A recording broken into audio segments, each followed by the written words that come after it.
Okay, we are here to talk about the Emperor, the King, the cubic stone. King of Kings. The King of Kings, the Son of the Morning, the Chief among the Mighty. There's something whack about this. The Empress was the daughter of the Mighty Ones, right?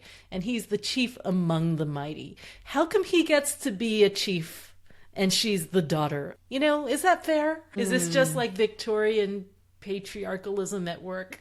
Probably. Probably. They just were not comfortable with her power. That's my theory. Okay, so but what's up with that Son of the Morning? Why do we call him Son of the Morning? I'm not sure why, but my first thought is about the fact that the sun is exalted in Aries. So there's and it's that the first there's sign. that there's the solar thing. Yes, Son of the Morning, the first sign, the rising sun, the beginning of the zodiac. So it could be that. I also, here comes the devil again. The Son of the Morning is another title of Lucifer. The morning light, that's right. The light that bringer. has some connection with the Empress, as we talked about last time. So I don't know. Could be. And we just started, before we went on air, we were starting to talk a little bit about this idea of the cubic stone. And I think you came to the conclusion that that might have to do with the number 4, simply with the number 4. Yeah, well, he's card number 4. The 4 elements. The fourfold name.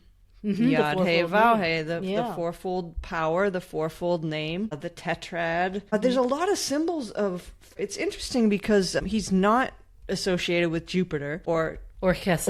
or Hesed, but a lot of the same symbols are here, and I think it has a lot to do with Jupiter being the king of the gods, and he being very much associated with rulership and kingship. So you see a lot of the same symbols of Jupiter here. The orb and the scepter are both symbols of Jupiter, as well as the cubic stone. Right. We just want to make sure everyone knows he's like really a king. Right. He's the king every of way. kings.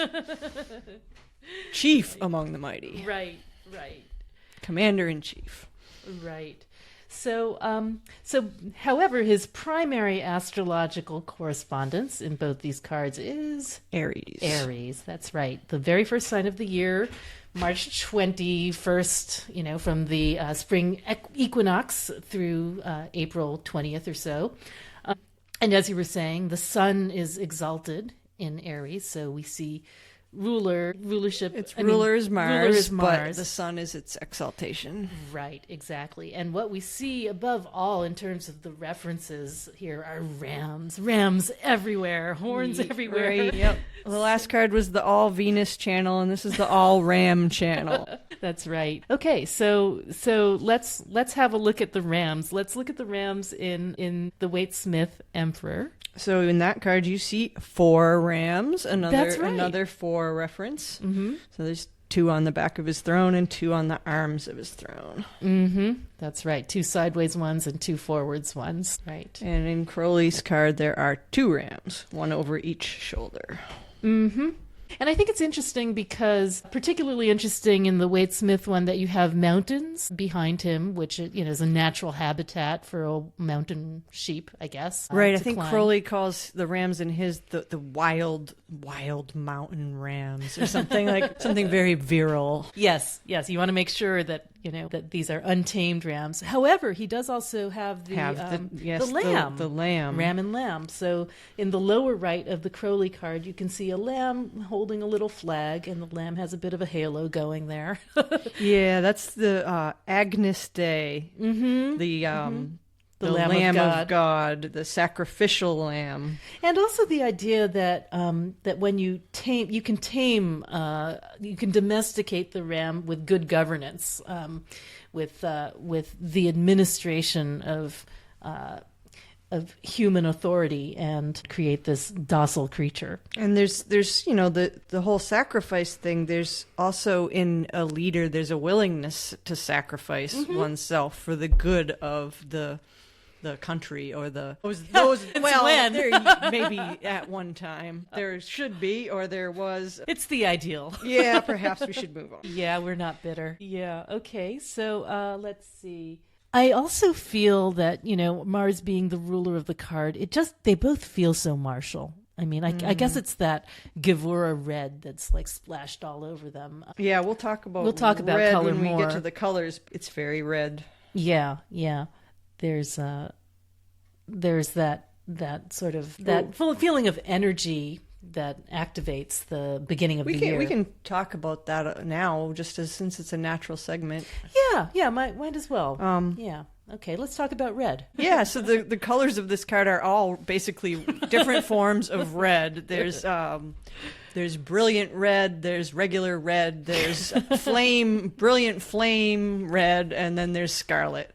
Right, so right. all forms of red and I'm not even sure what the distinction is between scarlet, red, brilliant flame, and glowing red. They all sound kind of the same. I think the brilliant flame has a bit of gold in it, so then you're bringing in the red gold, which is a definite color theme of royalty, of solar power, of supreme rulership. Is the red and the gold, the red tincture. We're getting into the alchemy of it now. So I think that brilliant flame is what brings those golden aspects into the card. And scarlet is also more of an orangey. It's kind of got some of the yellow mixed with the red. It's kind of a brighter red as opposed to a darker red. And that golden yellow also is a reference to the sun being exalted in Aries, as we were saying before.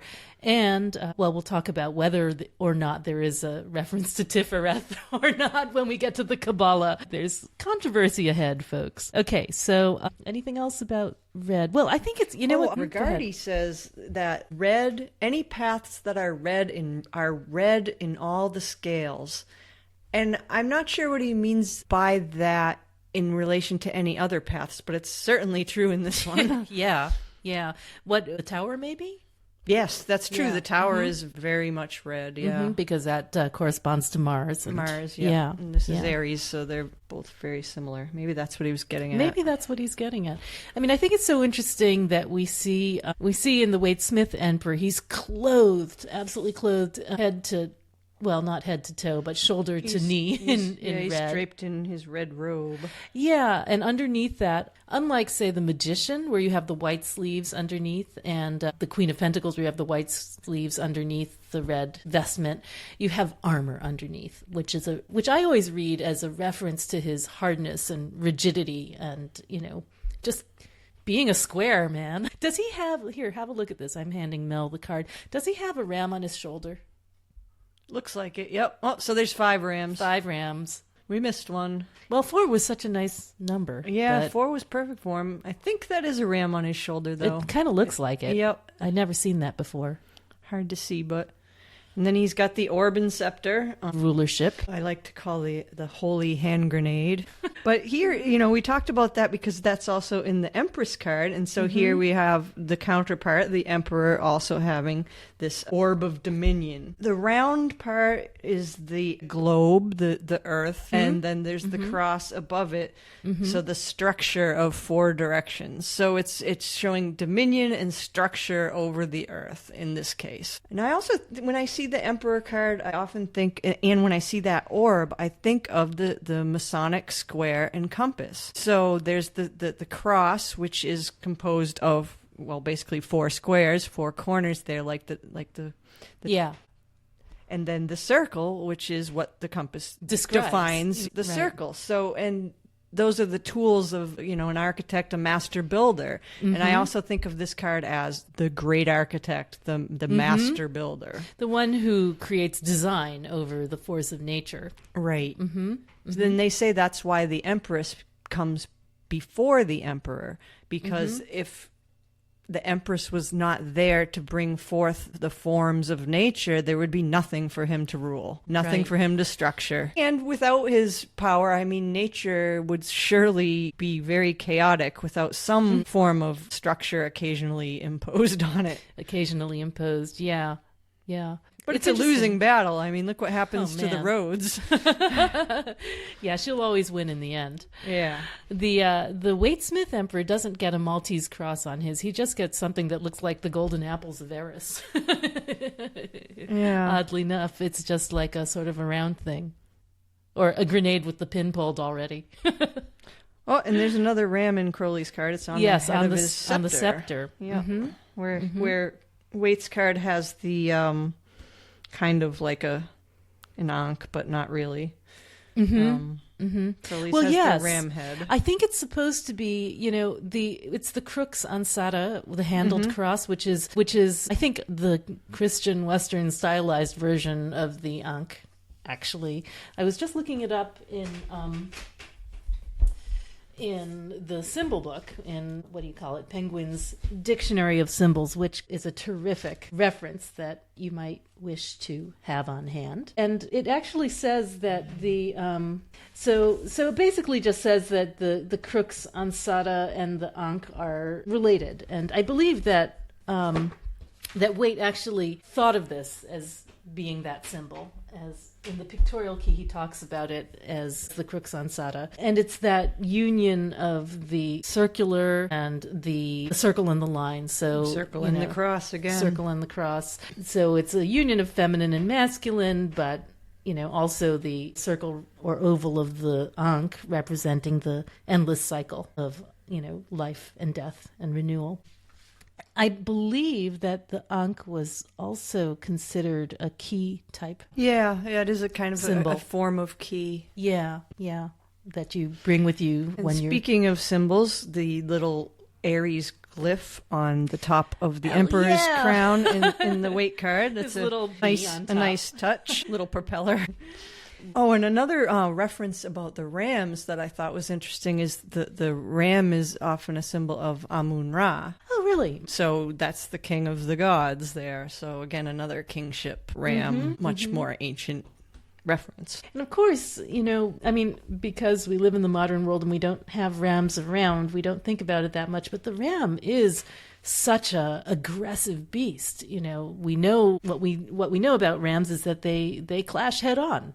And of course the body part associated with Aries is the head. The head. And they clash with their horns and they make the mountains ring with their combat. And the whole glyph of Aries is the shape of the ram head with the spiral horns. I think there's something to that. I mean, Aries rules the head, and the glyph is the ram head, and there's something about the spiral forces there that, I don't know, it speaks to the ordering of nature to me when I see that. Yeah, because of the golden ratio. Yeah. Yep. That makes sense. Well, to me it speaks of headaches, because whenever I get like the tower, Mars, the tower, I hit my head invariably. Astrologically, we also have this idea that the emperor is associated with these 2 of wands, 3 of wands, the 4 of wands, the 3 right? decans of Aries. That's right. So, which are hermetically dominion, virtue, and completion. So, as far as emperor themes go, we have that idea of rulership.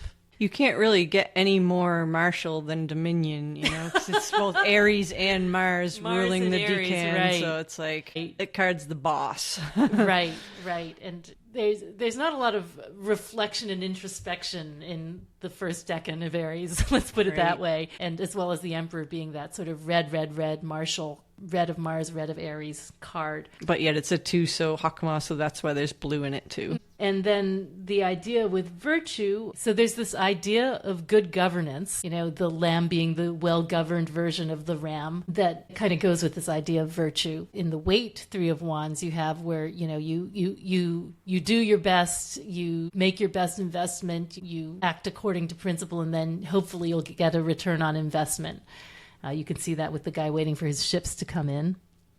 But I think my favorite of all is the Venus and Aries, the 4 of Wands, right? Yeah, because that's like a natural pairing with the Emperor and Empress. So together that's why that card is often the happy marriage card that comes up. Yeah, the idea that the Emperor can dominate, the Emperor can be a good man, but he's not complete until he's got the Empress. Behind every good man is, Yeah, isn't I that don't what know they how say? something like that. I don't know how good it is for Venus because she's in her detriment, but it's certainly, this is a moment. Maybe that's why it's the Four of Wands always seems to be a fleeting moment or a temporary moment. You know, the moment to celebrate the wedding rather than the marriage. All the fours seem like a plateau of sorts where you've attained something, but you're just pausing for a minute before that 5. Right.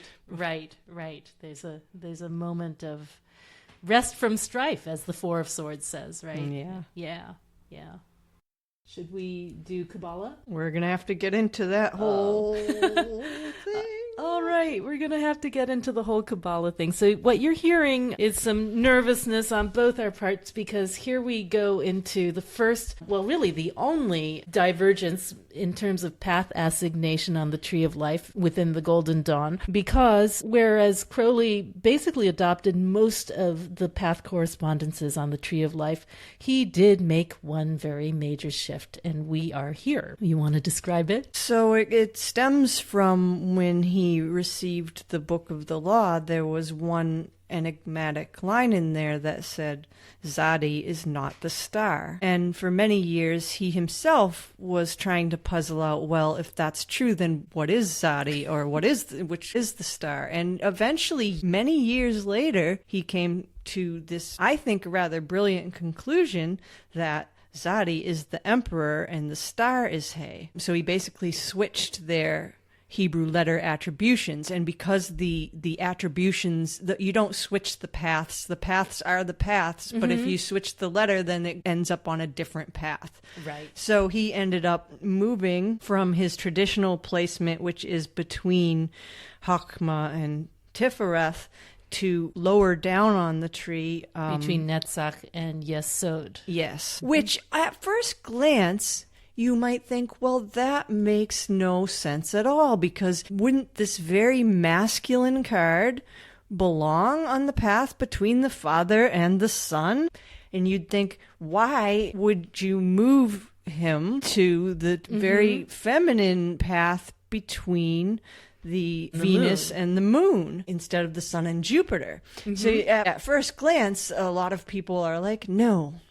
But I've done a lot of thinking in that, and there are many compelling arguments, some of which he outlines in the Book of Thoth, and perhaps we can throw that diagram up there, about how it balances the other switch that the Golden Dawn made to the Marseille deck in numbering on the other end of the zodiac, which I don't know how much we want to talk about that. Maybe we could just put something up on... We'll get to that too, so, definitely at some point. But the reason it makes sense for me, so there's a couple of reasons.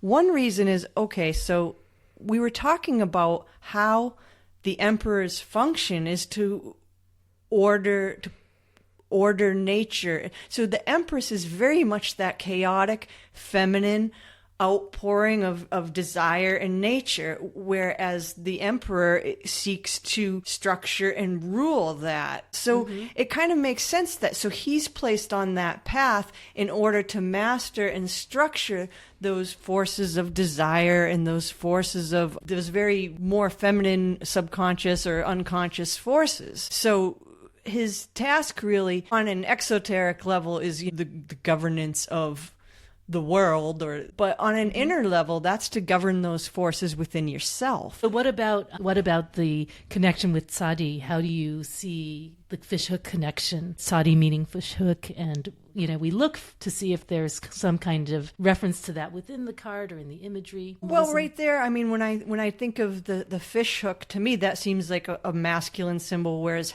hey, the window is a very much a feminine. It's an opening. It's looking out a window at the stars. I mean, that just poetically really feels right to me. But I think the most compelling reason is that by placing the star on the path of He rather than the emperor, you bring balance to the fourfold name, whereas now it's the Father, the Mother, the Son, and the Daughter. It's the Yod He Vav He. There are two masculine and two feminine. If the emperor was He, you'd have all patriarchal God, complete, and maybe that was fine for the old Aeon, but it's not going to fly anymore.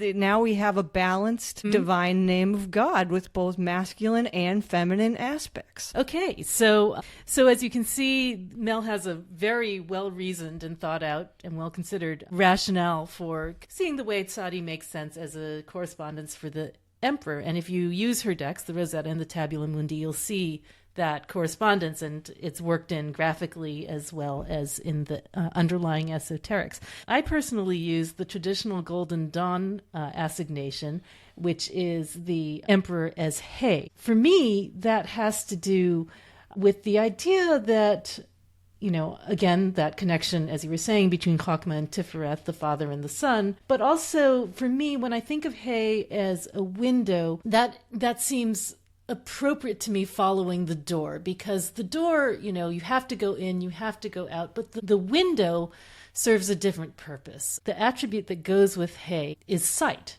So besides being our first sense, the first of our five senses, our primary sense, so that goes in a sense with the first sign of the year, a window is a design thing. It's like it forces you to frame the world outside and see it in your way. It limits the force of nature that we saw in the Empress to something that's constructed and square. So that's how I see the rationale for the window. Without sight, you wouldn't need a window, and with a window, you get to exercise sight alone among senses by looking out through it. So to me, that's how that joins up with the Emperor's path and this idea of deliberately choosing to limit what you see as a sort of analog for the structure, discipline, and governance metaphors within this card. So the point is that, as with anything in tarot, there are many different correspondences, many different attributions. You choose the one you want, you find a rationale for it, you stick with it, and it'll work for you no matter what. But Tzaddi is not the style. My prophet shall reveal it to the wise. Oh, he caused so much trouble with that. There is the issue of Crowley himself contradicting himself, as we were talking about before we went on the air. He has, what did you say, like 12 references to? Yeah, I think Mary Greer put out a list somewhere that there were, 11 or 12 references to Tzaddi as being the path of the Emperor. And she could only find 2 references where he contradicts himself and puts it on the old path.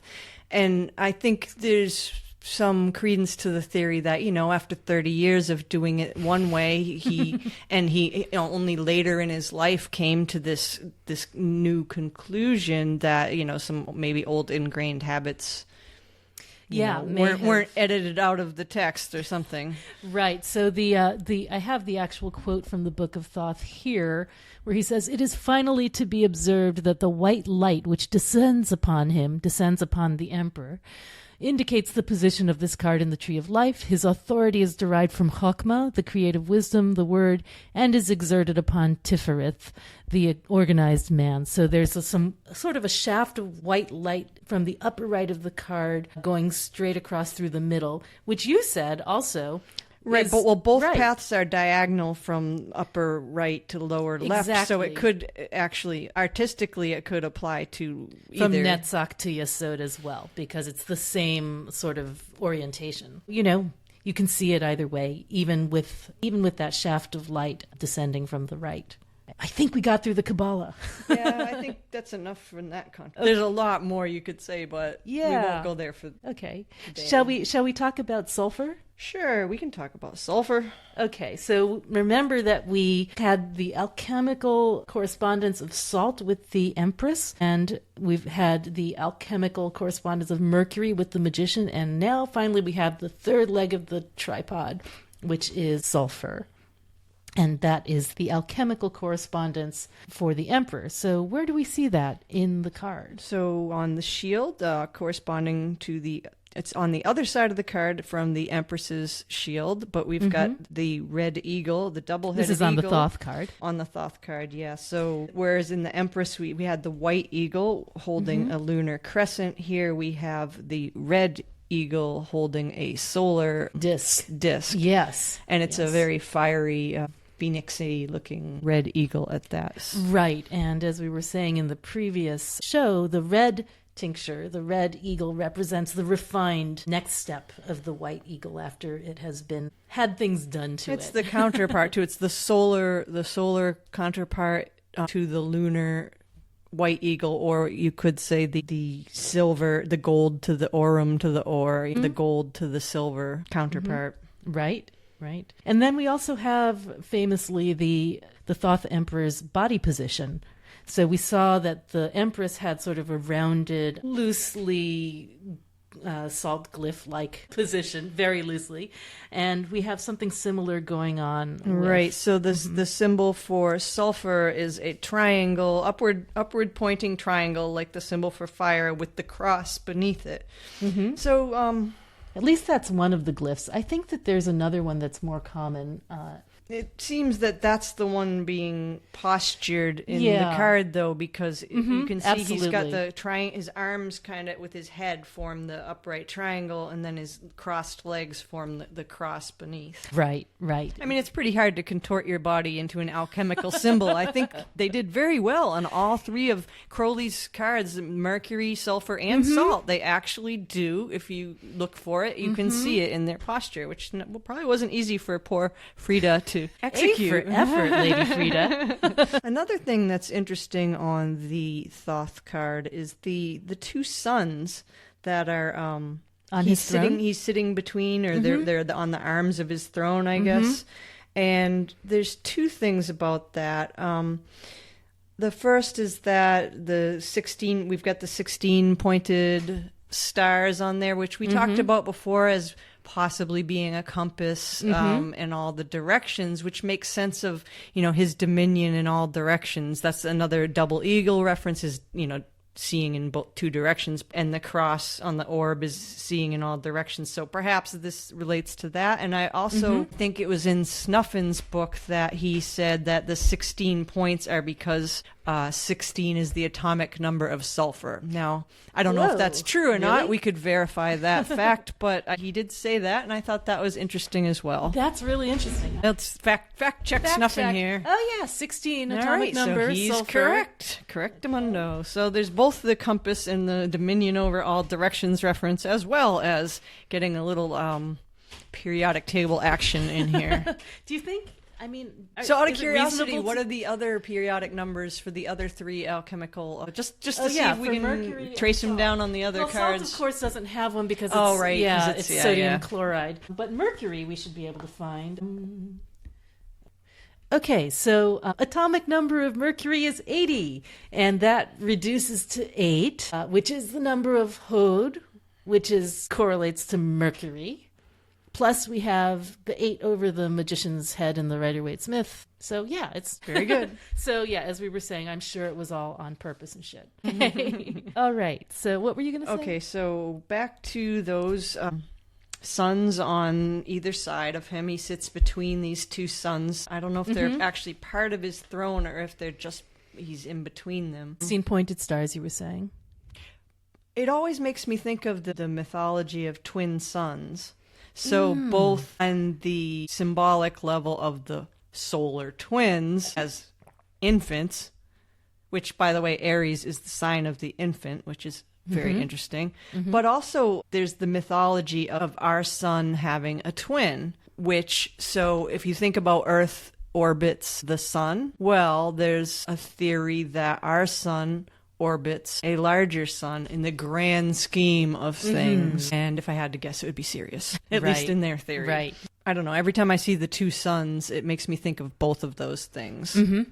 Another thing that's interesting about this card, at least about the Crowley card, is that it is facing over to the left, and of course the Empress is facing over to the right, so they're looking at each other, which is a nice detail that we don't see so much in Waite-Smith, where they're both kind of looking straight ahead. Yeah, I think that's part of the Marseille tradition where Yeah. the emperor and empress are in profile. And then we have something we didn't talk about with the empress, but on both the emperor and the empress, their tunics have bees on them. And the bee, of course, is traditionally associated with Venus. Right, it's associated with royalty in particular. It's also both a lunar and a solar correspondence to it. Solar because the bees gather the honey and the nectar on sunny days, and they're very much in tune with the sun and the solar cycle. But lunar because the hive is 99% female. So they're both lunar and solar, just like the emperor and empress. And the bees are both on both tunics. On the empress's tunic, which I guess we didn't have time to talk about last time, but she's got bees and dominoes and spirals. Dominoes? Yeah, dominoes, supposedly. There's dominoes in there. You have to look really closely. Where is it? To see. Forget which. Oh, is that right there? That looks like a domino. See, yes, look at that. right see in the middle domino of- right there? Okay, so that this circular would be thing? on the upper left shoulder, looking Very hard at the to see, card. but it's there. There's sort of a rectangle inside of something that looks like a spirograph creation. And yes, and also on her lower left sleeve as we look at it. There's also something rectangular in there that looks like, why dominoes though? Yeah, why dominoes? I mean, so when I think of a domino, it's black and white. So there's that whole life death polarity theme that we talked about there. Mm-hmm. And then there's also the root of the word domino, dominus, domina, Lord God. and domus from house, which so the master and mistress of the house, perhaps. There's probably other stuff there that I'm not Could even be. aware of to do with dominoes. Well, what I like Isn't there a number thing? How many dominoes are there? Are there a certain number of dots on the dominoes or something? I bet you there's a reference there because they're so numeric. could be. I mean, so there are 28 Dominoes in a set.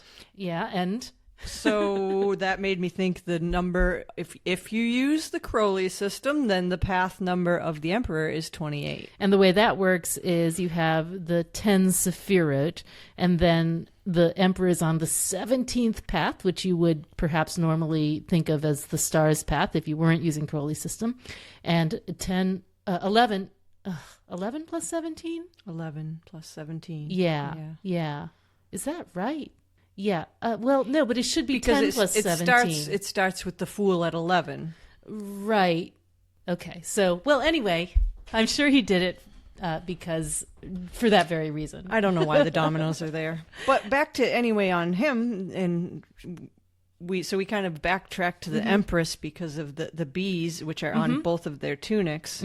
So we've established that that's a lunar and a solar, just like they themselves are lunar and solar. The bees are a lunar and a solar And creature. I'd really like for us to include on the website, we'll do this, a copy of your Emperor and Empress from Tabula Mundi, because it's so beautiful the way you've got the bees in the Empress and then the beehive in the Emperor, imposing the structure on the bees themselves. And you have I believe you have the golden ratio in the spiral of the bees on the Empress, but the Fibonacci sequence on the Emperor.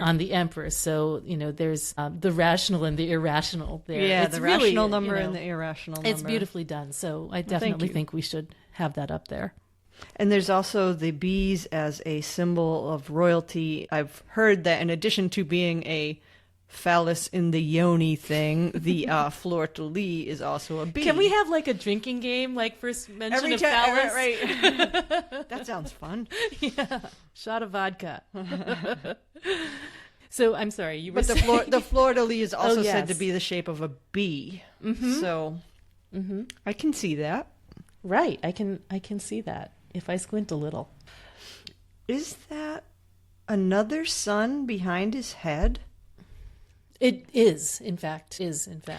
That's interesting because there's the whole sun behind the sun reference going on there then. So in addition to the whole twin sun things that we already talked about, there's the There's a phrase called the sun behind the sun. And is that a Crowley thing? It's a Golden Dawn thing. And is it what? It's a reference to Keter or to Tiferet? It's a reference to Keter behind Tifereth. It's also a reference to the star Sirius and the whole twin suns mythology too. It's another way of saying that. So I don't know. Interesting. So I think I made reference to this in the beginning. So if you think of the path of the Emperors going from Chokmah to Tifereth, the sun could be a reference to Tifereth. Or if you're thinking of it as the path from Netzach to Yesod, you can sort of imagine him sort of being below it with Tifereth shining up above. So I guess it all is in how you see it. But as we have seen, there's just solar references everywhere. Another thing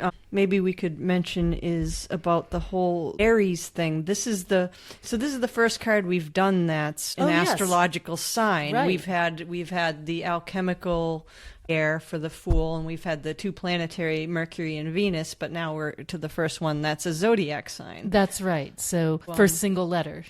What might be interesting to look at when we do each of these zodiac signs is to look at the 3 decans of the sign. So for Aries, we have, if you look at the 3 minor cards associated with Aries, it should tell us something about those 3 decans and about this sign in general. That's right. So the 2, 3, and 4. 2, 3, and 4 of Wands. So which are Mars, Sun, and Venus. Yeah. So we've got Dominion, the Lord of Dominion. So there you go. There you go. With another Orb of Dominion reference. The Lord of Virtue. We've got Virtue. So Vir, V-I-R, the root. Virtue is, manly, virile. Other words like virtue as in an upright man kind of. I'm trying not to get my buttons pushed. Reference. And then there's the Lord of completion. So that's the one with the Venus and Mars, where Venus completes him. Which I've come to so appreciate that card so much more, just knowing that the presence of the Empress and the Emperor is combined in it. Even though, yes, Venus is in detriment in Aries, I believe. But so, yeah, because it's opposite her rulership sign of Libra. Right. And also, according to the same system, this is associated with, so those first 2 and 3 of Wands are associated with the Queen of Wands. Right. And but also the 10 of Cups. Right, because all the queens are cardinal. Queens are cardinal. At least 2 of their main sign queens are cardinal. So Aries goes with, you would think, with the King of Wands, but no, it's with the Queen of Wands. Right. So last decan of Pisces, first 2 of Aries. And of course, maybe someday we'll get to go through the courts and do this in exhaustive detail. How great would that be? Okay. So, right. Okay. Anything else?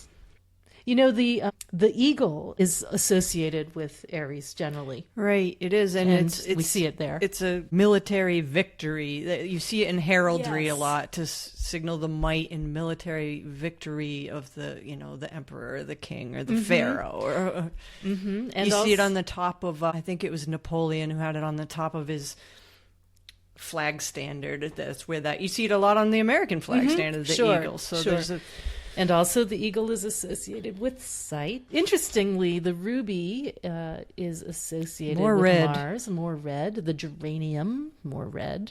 The oak, the king of trees. Not that we see any references to that, but also the thorn. That's interesting, the oak, because when I think of the oak, I think of in the Ogham language, the oak. The letter is door, which is the Empress. Ooh, that is interesting. Yeah. It's pronounced. It's a little different, but that's basically the meaning. I think it's D-U-I-R, but it's pronounced the same way, and it has the same meaning of a door, because doors were a lot of times made of oak and very strong. And so that's interesting just to think of the emperor. And again, it brings them back together somehow. Right. In another tradition. Right. Right, and then there's also the thorn that is associated with it. That's just like the Mars cutting, burning, pointy, stinging kind of. Like, yeah. The pointy Mars glyph, which is right. the erect member. Yes. Yes, right. Okay, so I think it's time to break out some smells. I only have 2 for this. Pepper? Actually, I have 3. I didn't bring, I will bring that for the tower. But for this one, I have basil, sweet basil, which, is very sharp. Which I guess makes sense. But basil, of course, is from refreshing. Yeah, it's from the Greek basilos, which means king. Actually, I tried to use basil in my Aries perfume, but it was just too, I don't know, it's just like you couldn't smell anything else. Typical king stuff. So I also have some myrrh, which is associated with this. This is another thing that is really that's hard interesting. to use. The whole 3 kings and all that. Frankincense, golden myrrh. It smells like rubber. And again, I tried to use that in one of my perfumes. You always hear the jokes. I'll keep the frankincense and the gold. You can have thanks the on the myrrh. But I did also get, I don't know if you're going to want to smell this because this is not apoponyx, which is sweet myrrh, but it is the key ingredient in apoponyx, which is bisabolene. It's more tolerable than Is black pepper a Aries or Mars thing? I think it's a Mars thing. Yeah, okay. That's what I thought. It's a Mars thing for sure. I like the smell of black pepper. I love as the an smell of essential black oil. pepper. It's really nice. Yeah, and the thing that's really interesting is that, like salt, you add pepper to a fragrance and it just makes it come alive even if you don't smell the pepper. Like, especially if you have something with vanilla in it or something that's sweet.